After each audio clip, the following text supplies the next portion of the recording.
Mi familia me desplazó de mi sótano para dárselo a mi hermano fracasado, me fui sin avisar, y ahora perdieron su casa sin mi dinero, y me suplican que regrese. Tengo 26 años, trabajo como gerente de proyectos, y necesito contar esta historia porque básicamente acabo de cortar lazos con mi familia completa después de años de ser tratado como un cajero automático con piernas. Supongo que debería empezar por el principio. Cuando tenía como 18 años y empecé a trabajar tiempo completo mientras mi hermano Ryan, 2 años menor que yo, todavía estaba en la casa sin hacer mucho más que jugar videojuegos y soñar con ser empresario.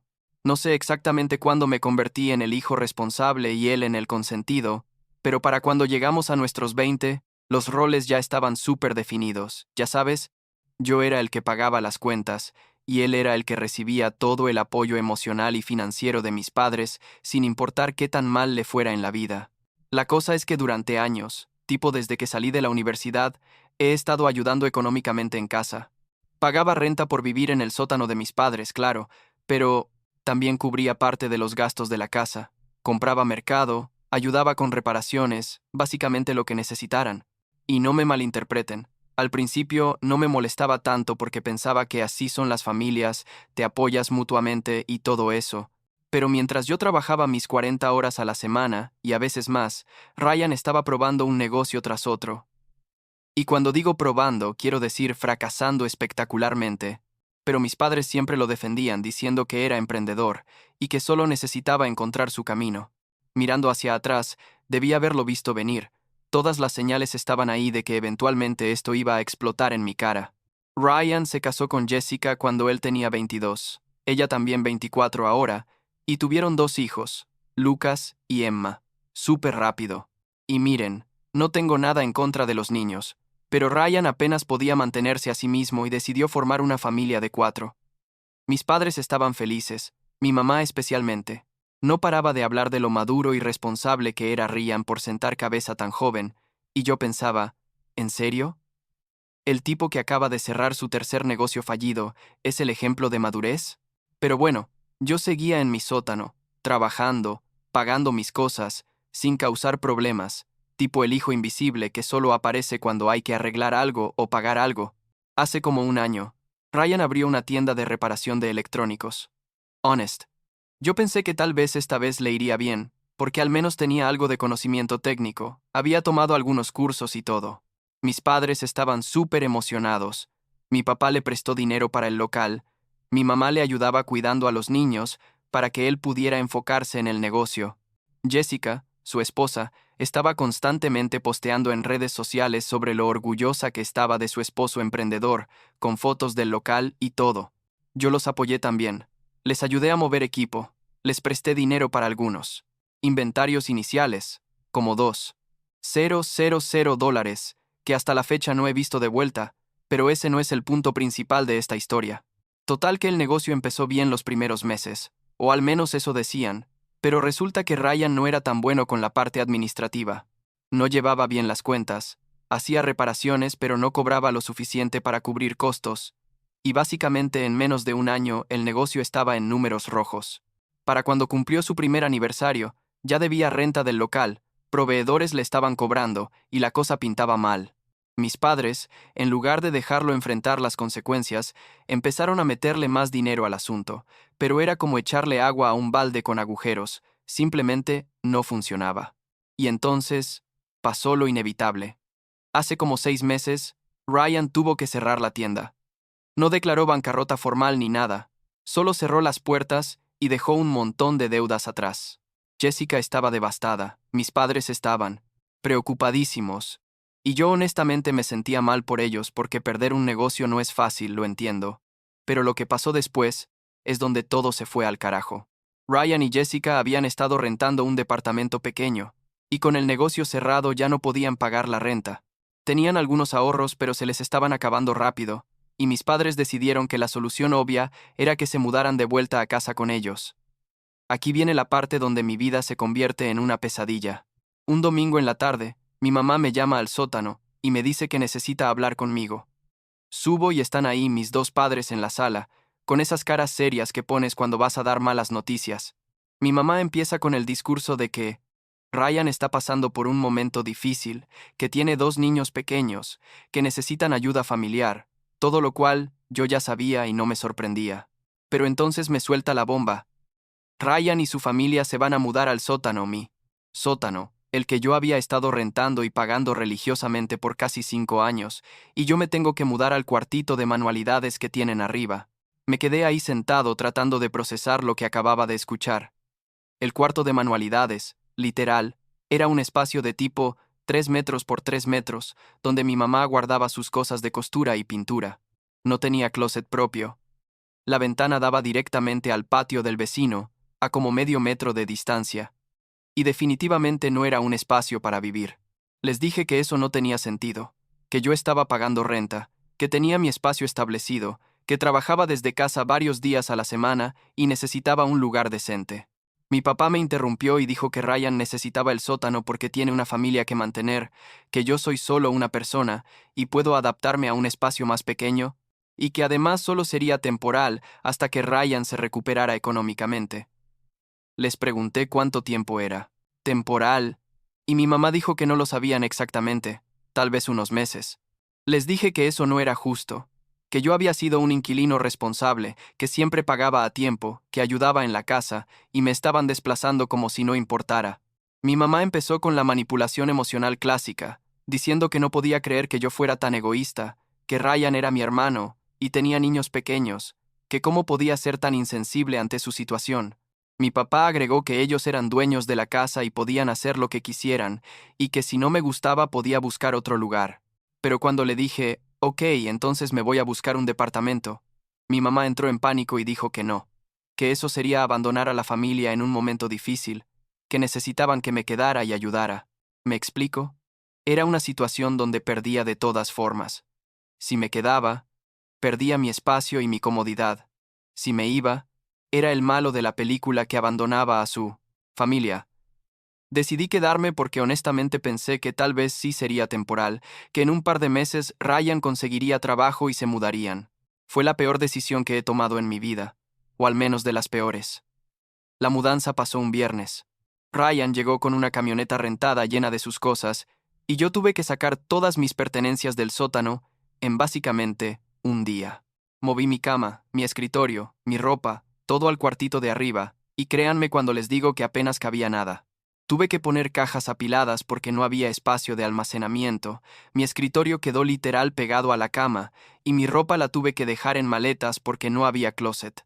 Mientras tanto, Ryan y Jessica se instalaban en mi espacio con sus 2 niños, armando cunas, poniendo juguetes por todos lados, y mis padres estaban felices ayudándolos a acomodarse, como si fuera lo más normal del mundo. Las primeras semanas fueron horribles. El cuartito no tenía aislamiento de sonido, entonces escuchaba absolutamente todo lo que pasaba en la casa. Los niños lloraban, gritaban, corrían, y yo estaba tratando de trabajar desde casa con audífonos a todo volumen para concentrarme. Pero lo peor era que no tenía privacidad, literalmente cero. Mi mamá entraba al cuarto sin tocar porque técnicamente seguía siendo su espacio de manualidades, entonces yo podía estar en una videollamada de trabajo y ella abría la puerta para buscar algo entre sus cosas. Le pedí que por favor tocara antes de entrar y se ofendió, diciendo que era su casa y no tenía que pedir permiso para entrar a sus propios espacios. Además, Jessica empezó a usar la cocina como si fuera un restaurante. Cocinaba para su familia y dejaba todo sucio. Usaba mis cosas del refrigerador sin pedir permiso, y cuando le decía algo mi mamá salía a defenderla diciendo que estaba estresada cuidando 2 niños pequeños. Los juguetes de Lucas y Emma empezaban a aparecer por toda la casa, incluyendo en el pasillo afuera de mi cuarto, y yo me la pasaba esquivando cochecitos y muñecas para poder llegar al baño. La comida que yo compraba desaparecía del refrigerador, y cuando preguntaba a mi mamá decía que era para los niños, que no fuera egoísta con 2 criaturas pequeñas. Como al mes de que se mudaran, yo ya estaba al límite. Había tenido una semana pesada en el trabajo. Necesitaba concentrarme para terminar un proyecto importante, y los niños estaban corriendo arriba y abajo de la casa, gritando como si fuera parque de diversiones. Bajé y le pedí a Ryan, muy educadamente, si podía por favor mantener a los niños un poco más tranquilos porque estaba trabajando. Ryan me miró como si le hubiera pedido algo ridículo, y dijo que eran niños, que hacían ruido, y que si no me gustaba podía ir a trabajar a una cafetería. Le dije que yo pagaba renta en esta casa y tenía derecho a un ambiente razonablemente tranquilo para trabajar. Y él se rió y dijo que él no pagaba renta porque estaba en una situación difícil, pero que yo siempre había sido el favorito de la familia por ser el responsable y el trabajador, entonces debería dejar de quejarme. Eso me sacó de quicio, la verdad. Le dije que cómo se atrevía a decir que yo era el favorito cuando mis padres, literalmente me habían sacado de mi espacio para darle el sótano a él, cuando nunca me habían apoyado en nada de la forma en que lo apoyaban a él constantemente. Empezamos a discutir más fuerte. Jessica salió del sótano a defenderlo. Mi mamá apareció de quién sabe dónde y empezó a gritarme que cómo me atrevía a hablarle así a mi hermano, que estaba pasando por un momento difícil. Mi papá llegó del trabajo en medio de todo el drama y automáticamente se puso del lado de ellos, diciéndome que era un egoísta, que solo pensaba en mí mismo, que no entendía lo que era tener responsabilidades reales como una familia. Me fui a mi cuarto, cerré la puerta y me senté en la cama, tratando de no explotar. Sentía que el pecho me iba a reventar de la frustración. Llevaba años ayudando a esta familia, pagando mis cosas, siendo responsable, y me trataban como si fuera el problema. Esa noche decidí que necesitaba salir de ahí, pero no tenía ahorros suficientes para un departamento completo, porque todo mi dinero se iba en ayudar en casa. Sí, pagaba renta, pero también compraba mercado, pagaba servicios, ayudaba con reparaciones, básicamente subsidiaba a toda la familia. A la semana siguiente, algo pasó que me hizo ver realmente cómo eran las cosas. Fui al supermercado un sábado temprano para comprar algunas cosas, y cuando iba saliendo vi a Ryan y Jessica en la joyería del centro comercial. No los saludé porque estaban concentrados viendo algo. Entonces me acerqué curioso, y resulta que estaban viendo pulseras y aretes, y Jessica estaba probándose una cartera de diseñador que costaba fácil unos $300. Me quedé ahí parado en shock, viendo cómo Ryan sacaba su tarjeta de crédito para pagar la cartera. Este tipo que supuestamente estaba quebrado, que no podía pagar renta, que mis padres habían tenido que rescatar, estaba comprándole a su esposa lujos innecesarios. No les dije nada en el momento, porque honestamente no sabía ni qué decir. Volví a casa y empecé a pensar en todas las veces que mi mamá me había pedido dinero prestado para darles a ellos, en todas las veces que habían dicho que no tenían para pañales o fórmula para los niños. Y resulta que tenían dinero para carteras de $300. Esa noche le mencioné a mi mamá que los había visto en el centro comercial y ella inmediatamente se puso defensiva, diciendo que tal vez Jessica había ahorrado ese dinero, que no debería estar juzgando en qué gastaban, que no era asunto mío. Le dije que sí era mi asunto cuando yo estaba subsidiando su estancia en la casa, y ellos estaban gastando en lujos, y ella me dijo que dejara de ser amargado y resentido. Las cosas siguieron empeorando. Empecé a buscar opciones para mudarme, pero los departamentos en la zona estaban caros. Necesitaba ahorrar para el depósito y primer mes de renta, y mientras tanto estaba atrapado en ese cuartito horrible. Mi salud mental estaba afectándose. No dormía bien porque los niños se despertaban en la noche y los escuchaba llorar a través de las paredes. No podía trabajar bien porque había interrupciones constantes y sentía que estaba perdiendo la cabeza. Como a los 2 meses de estar en el cuarto, tuve una videollamada importante con un cliente y le había pedido a mi familia específicamente que por favor mantuvieran el ruido bajo durante esa hora. Tenía un letrero en mi puerta que decía, en llamada, por favor silencio. 10 minutos después de empezar la llamada, escucho golpes en mi puerta. Mi mamá abre sin esperar respuesta y entra diciendo que necesita buscar unas tijeras entre sus cosas. Le hice señas desesperadas de que estaba en una llamada, pero ella ignoró y empezó a buscar entre las cajas, haciendo ruido. Tuve que pedir disculpas al cliente, apagar mi cámara y prácticamente rogar a mi mamá que saliera. Cuando terminé la llamada bajé hecho una furia y le dije que no podía seguir así, que necesitaba respeto y privacidad. Ella dijo que yo era un malagradecido, que estaba viviendo en su casa, que si no me gustaba me fuera. ¿Y sabes qué? Eso fue exactamente lo que hice. Esa misma tarde empecé a buscar opciones y encontré un resort que rentaba cuartos por semana a precio razonable. No era ideal, pero era mejor que estar en esa casa. Al día siguiente, que era viernes, tomé lo esencial, metí ropa y mi laptop en una maleta y le dije a mis padres que me iba a quedar en otro lugar por un tiempo porque necesitaba espacio. Mi mamá se puso histérica, diciendo que cómo iba a abandonarlos así, que qué iba a pensar la familia, que estaba siendo dramático. Mi papá dijo que si me iba no contara con ellos. Para nada, que estaba demostrando mi verdadero carácter egoísta. Ryan apareció y dijo, algo como que siempre había sabido, que yo no era realmente un buen hermano, que solo ayudaba para sentirme superior. Me fui sin decir nada más. Llegué al resort, un lugar pequeño pero limpio con aire acondicionado y una cama decente, y literal me tiré en la cama y lloré. No recuerdo la última vez que había llorado así, pero todo me salió de golpe. Años de frustración, de sentirme usado, de ser tratado como ciudadano de segunda clase en mi propia familia. Me quedé ahí ese fin de semana, apagué mi teléfono y traté de procesar todo. El lunes volví al trabajo presencial y cuando prendí mi teléfono tenía como 47 mensajes de mi mamá, 23 de mi papá, varios de Ryan y hasta algunos de tíos y primos preguntando qué había pasado.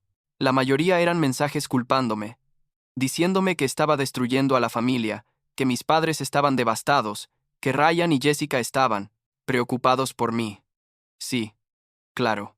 Pero lo que me terminó de convencer de que todo esto era una locura fue un mensaje de mi mamá diciendo que esperaba que siguiera pagando mi parte de la renta y la comida, aunque no estuviera viviendo ahí, porque ellos contaban con ese dinero.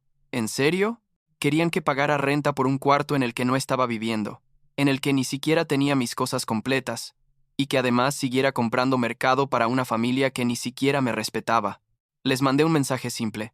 No voy a pagar por un lugar donde no vivo y donde me trataron como basura. Esperaba que explotaran y no me decepcionaron. Mi papá me llamó gritando, literal gritando por el teléfono, diciendo que era una vergüenza como hijo, que después de todo lo que habían hecho por mí así les pagaba, que estaba dejando a mi hermano y sus hijos en una situación horrible. Le pregunté cómo exactamente los estaba dejando en situación horrible, si Ryan tenía todo el Kia, sótano para él, no pagaba renta, y tenía el apoyo completo de ellos dos. Mi papá dijo que contaban con mi dinero para poder mantenerlos, que yo sabía que ellos no podían solos, y que era mi responsabilidad como parte de la familia ayudar. Le dije que ayudar era una cosa, pero ser explotado era otra, y que no iba a seguir financiando su decisión de rescatar a Ryan constantemente. La conversación se puso peor cuando Ryan agarró el teléfono y empezó a decirme que yo siempre había sido un amargado, que estaba celoso de que él tuviera una familia, y yo no, que por eso estaba siendo tan cruel. Le dije que no tenía nada que ver con celos, que tenía que ver con años de ver cómo me usaban mientras a él lo rescataban de cada mala decisión que tomaba. Me dijo que al menos él había tenido las agallas de intentar ser empresario, que yo era solo un empleado conformista que trabajaba para otros, y que no entendía lo que era realmente luchar. Me reí. Literal, me reí. Y le dije que él no sabía lo que era luchar porque nunca había tenido que enfrentar consecuencias reales, que siempre había alguien ahí para sacarlo del problema. Colgué el teléfono y lo bloqueé. Bloqueé a mi mamá también. Mi papá me mandó un último mensaje diciendo que estaba muerto para ellos, que no volviera a buscarlos, y honestamente, en ese momento me sentí más aliviado que triste. Bloqueé su número también. Pensé que ahí terminaría todo, pero, oh no. La familia extendida tenía otros planes.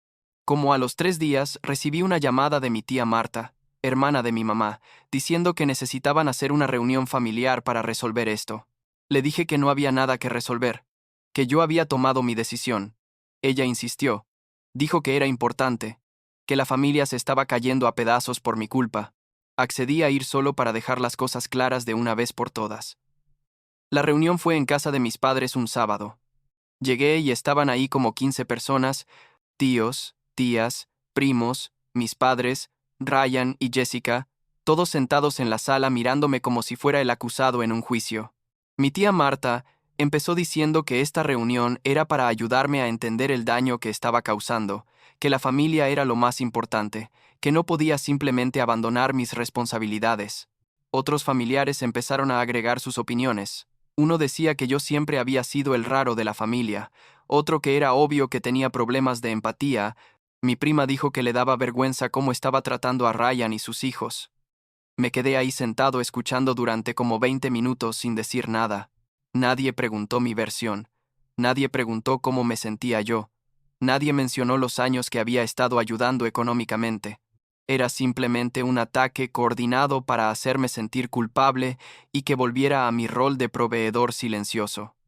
Cuando finalmente me dejaron hablar, les pregunté si alguno de ellos sabía cuánto dinero había puesto en esa casa en los últimos 5 años. Silencio.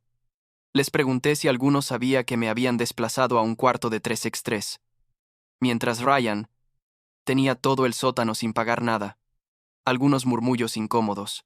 Les pregunté por qué ninguno de ellos estaba ofreciendo ayudar a Ryan si tanto les importaba. Mi tío Roberto dijo que eso era diferente, que yo vivía ahí, entonces era mi responsabilidad. Le dije que ya no vivía ahí, que me había ido justamente porque no podía más, y que no pensaba seguir financiando la irresponsabilidad de Ryan. Mi papá se levantó rojo de la ira, y me gritó que me fuera de su casa, que no quería volver a verme. Me levanté. Los miré a todos, y les dije que era increíble cómo una familia completa podía volverse contra una persona solo por negarse a seguir siendo explotada. Me fui, y nunca volví. Los siguientes días fueron una locura de mensajes de diferentes familiares, todos diciéndome variaciones de lo mismo, que era egoísta, que había abandonado a mi familia, que me iba a arrepentir. Bloqueé a casi todos. Seguí viviendo en el resort por un par de semanas más mientras buscaba un departamento decente y ahorraba lo suficiente para el depósito. Pero Ryan no podía dejarlo ir. Empezó a publicar en redes sociales posts vagos sobre familiares tóxicos y gente que abandona a quienes más los necesitan, obvio dirigidos a mí. Sus amigos comentaban cosas de apoyo, sin saber la historia real. Jessica compartía los posts con sus propios comentarios sobre cómo algunas personas solo piensan en sí mismas. Era ridículo, pero también me molestaba porque gente que nos conocía a ambos empezaba a preguntarme qué había pasado. Decidí llamar a Ryan directamente y decirle que dejara el drama de redes sociales. Contestó con esa voz de víctima que pone cuando quiere simpatía, y me dijo que solo estaba expresando sus sentimientos sobre una situación difícil. Le dije que dejara de hacerse la víctima, que él sabía perfectamente por qué me había ido, y que si quería seguir con su vida entonces, que dejara de arrastrarme en redes sociales.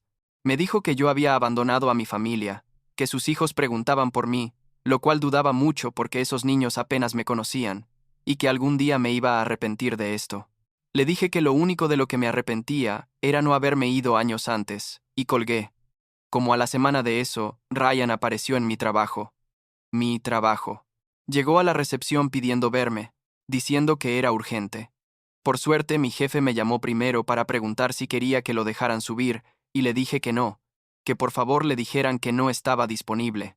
Mi jefe, que ya sabía un poco de la situación familiar porque se la había platicado cuando pedí trabajar más días desde casa, bajó personalmente y le dijo a Ryan que no podía presentarse así en mi lugar de trabajo, que si tenía algo que hablar conmigo, podía llamarme o mandarme mensaje.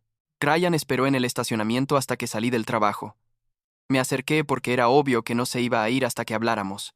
Me confrontó diciendo que yo era un cobarde, que no podía ni enfrentarlo cara a cara, que me escondía detrás de mi trabajo. Le dije que no tenía nada que hablar con él, que él y el resto de la familia habían dejado súper claro cómo se sentían sobre mí.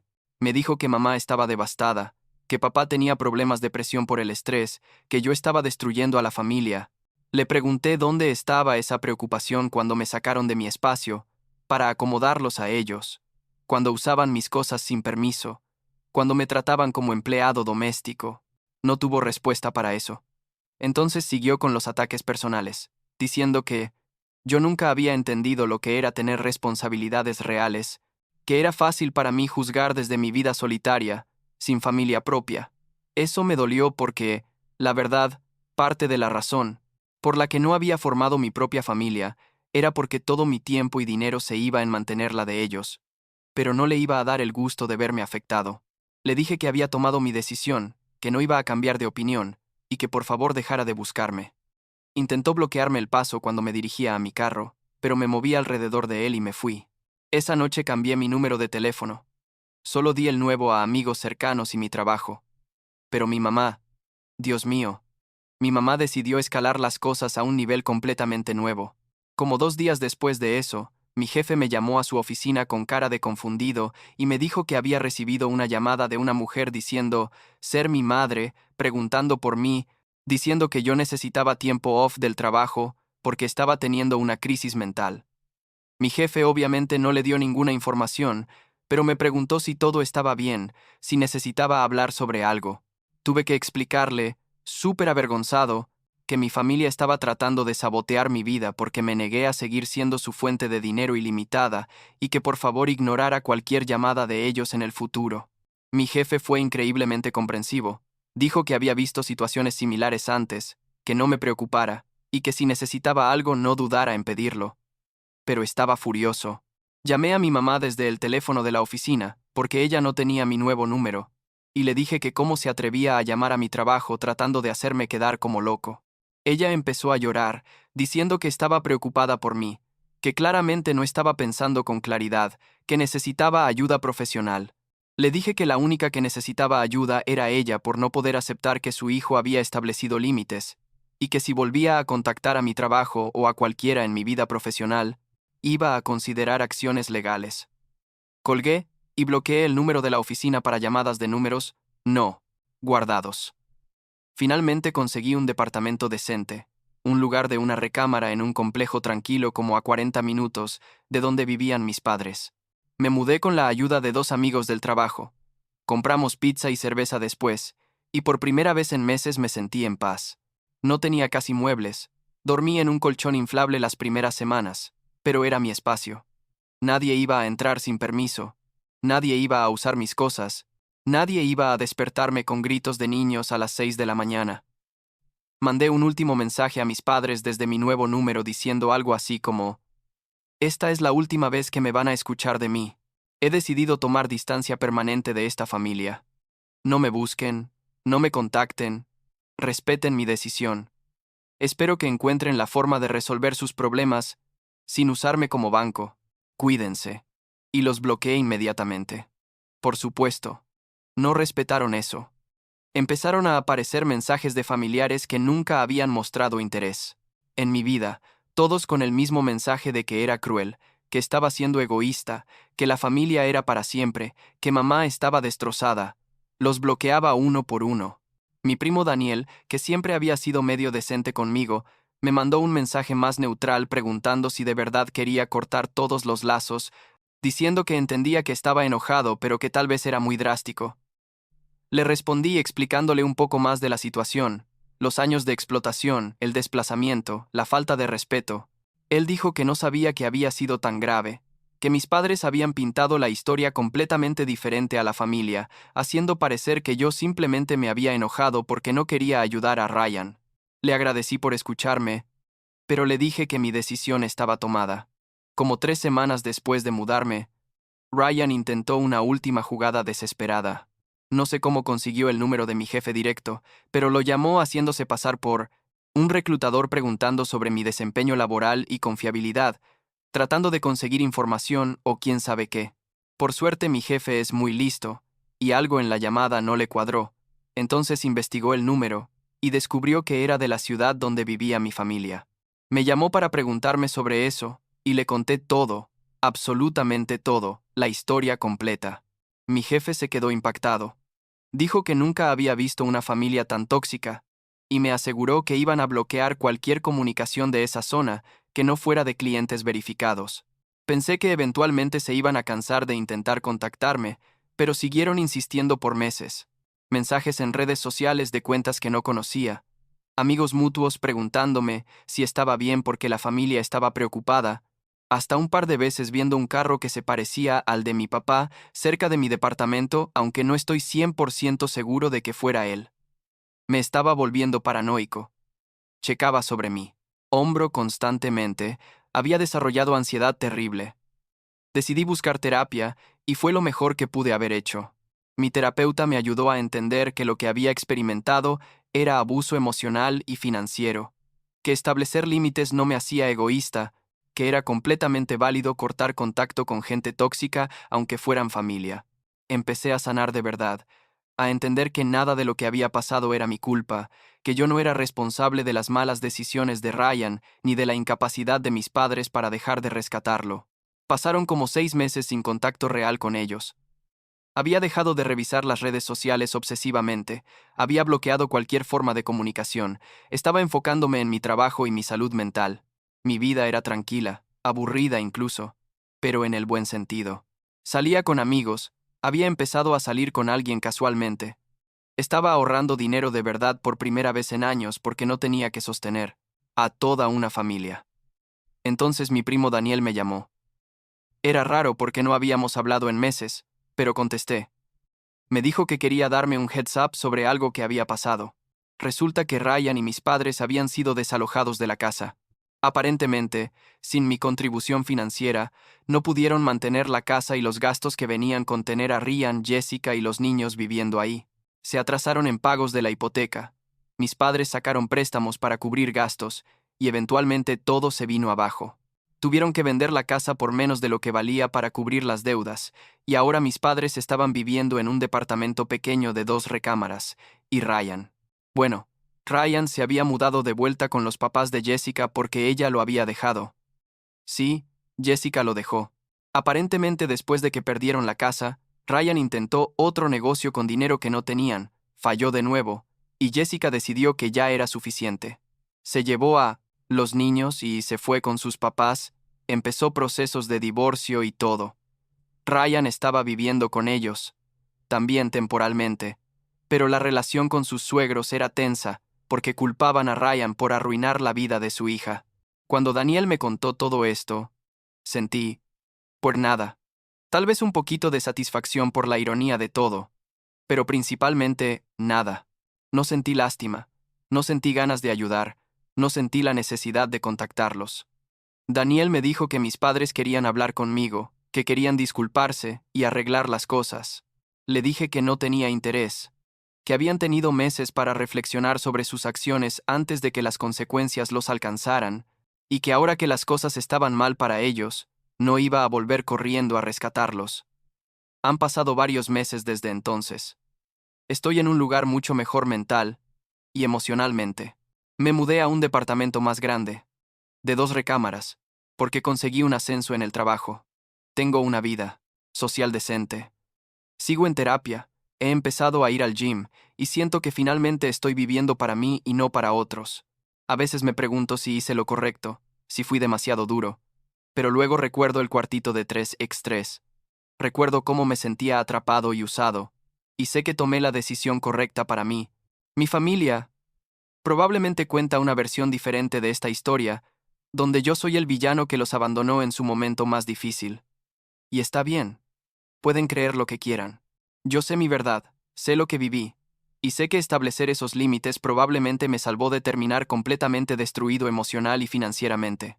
No sé si algún día tendré contacto con ellos otra vez. Honestamente no lo veo pasando pronto, pero tampoco descarto completamente la posibilidad en un futuro muy lejano, si es que realmente cambian y reconocen lo que hicieron. Por ahora, estoy bien enfocándome en construir mi propia vida, rodeándome de gente que me valora y aprendiendo a poner mis necesidades primero sin sentirme culpable por ello.